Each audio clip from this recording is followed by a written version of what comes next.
बिस्मिल्लाहिर्रहमानिर्रहीम। शुरू अल्लाह के नाम से जो बड़ा मेहरबान और निहायत रहम करने वाला है। अस्सलामु अलैकुम वरहमतुल्लाहि वबरकातुहू। आप देख रहे हैं cooking with me and my sister. आज हम लेकर आए हैं आपके लिए क्रिस्पी स्नैक की रेसिपी जो सिर्फ टमाटर और मैदे से तैयार हो जाए। इतने क्रिस्पी स्नैक की रेसिपी आज हम आपके साथ शेयर करेंगे। बगैर टाइम वेस्ट किए क्रिस्पी स्नैक बनाना शुरू करते हैं। क्रिस्पी स्नैक बनाने के लिए हमने ले लिए हैं 2 अदद मीडियम साइज के टमाटर और साथ में हमने ले लिया है 1 कप मैदा। अब हम टमाटरों को पीस लेंगे और ये देख सकते हैं हमने टमाटर की प्यूरी तैयार कर ली है। अब हम ले लेंगे एक बॉल और इसमें डाल देंगे टमाटर की प्यूरी और हाफ टेबल स्पून डाल देंगे नमक। नमक की क्वांटिटी को आप कम ज़्यादा भी कर सकते हैं। साथ में हम इसमें डाल देंगे हाफ टेबल स्पून लाल मिर्ची। हाफ टेबल स्पून ही हम इसमें डाल देंगे सूखा धनिया और इन तमाम इंग्रेडिएंट्स को हम टमाटर की प्यूरी में अच्छे से मिक्स कर लेंगे। और अब हम इसमें डाल देंगे 1 कप मैदा। मैदा हम छान के यूज करेंगे। हाथों की मदद से हम नॉर्मल आटा गूंद लेंगे। जिस तरीके से हम आटा गूंदते हैं, ना ज्यादा सख्त होना चाहिए और ना ही सॉफ्ट आटा होना चाहिए। तो ये देख सकते हैं हमने आटे को गूंद लिया है। अब इसके ऊपर हम डाल देंगे 2 टेबल स्पून तेल और इसे अच्छे से स्प्लिट कर लेंगे।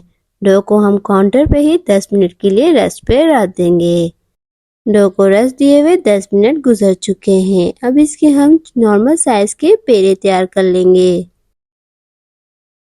इसी तरीके से हम सारे पेड़े तैयार कर लेंगे। अब हम इन्हें बेल लेंगे।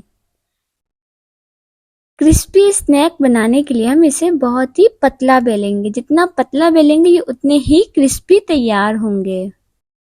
अब हम इसमें फोक की मदद से इस तरीके से कर लेंगे ताकि ये फूले ना, और इसे 4 साइड से नाइफ की हेल्प से कट कर लेंगे। 4 साइड से कट करने के बाद अब हम इसे 3 इक्वल पार्ट्स में कट कर लेंगे।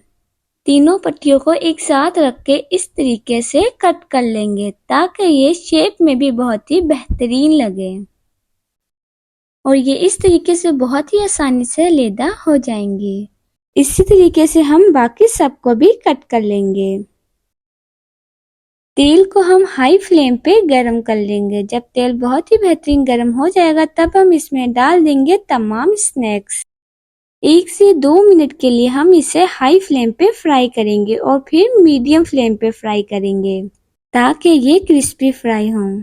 और ये देख सकते हैं बहुत ही बेहतरीन क्रिस्पी फ्राई हो चुके हैं। अब हम इसे निकाल लेंगे एक बाउल में और इसमें डाल देंगे 1 टीस्पून चाट मसाला। जब हम इसे तेल से गरम गरम निकालेंगे तभी हम इसमें डाल देंगे चाट मसाला ताकि ये इसमें अच्छे से लग जाए।